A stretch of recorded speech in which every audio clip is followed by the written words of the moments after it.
You might have noticed the world is a crazy place. Especially now, it seems. I mean, the stock market is rocky. Politics have gotten personal. Viruses have gone viral. What are we supposed to do in these troubled times? It seems the only appropriate response is to be afraid, very afraid. We were never meant to carry. God, our good shepherd, is inviting you away from the terror of this world and into pastures that are green and calm with beautiful waters. Yes, even in the valley of the shadow of bankruptcy, COVID-19, quarantine stress, and 24-hour news cycles, you can experience a peace. I don't know about you, but I'm ready. I'm ready to start living a fearless life.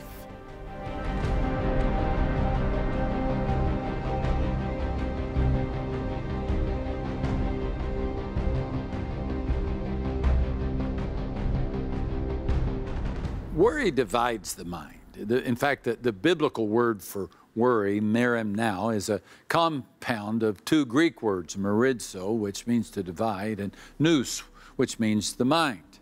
So part of our mind is on the now, and the rest is on the not yet. The result is, well, half-minded living. That's not the only result. From a medical standpoint, worry might not be a disease, but boy, it sure does cause them. High blood pressure, heart trouble, blindness, migraine headaches, thyroid malfunctions, and a host of stomach disorders, and that's just the start. You know, worry's never brightened a day. It's never solved a problem, never cured a disease or put food on the table. Our frets are futile.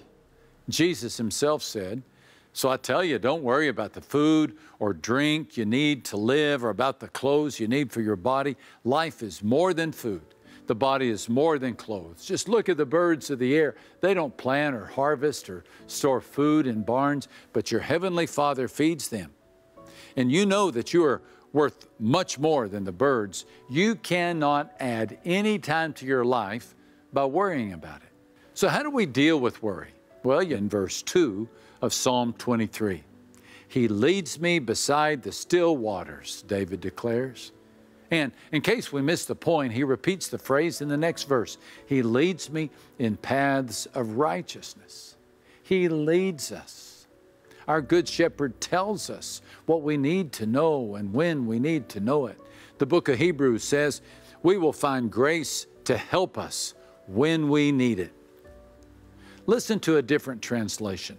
Let us therefore boldly approach the throne of our gracious God, where we may receive mercy and in His grace find timely help. You see, God's help is timely.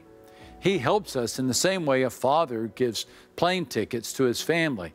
When I used to travel with my kids, back in the days we carried plane tickets, I carried all our tickets in a satchel. And when the moment came to board the plane, I would stand between the attendant and the child, and as each of my daughters passed, I placed a ticket in her hand. She, in turn, gave the ticket to the attendant. Each one received the ticket in the nick of time. Now consider this. What I did for my daughters, God does for you.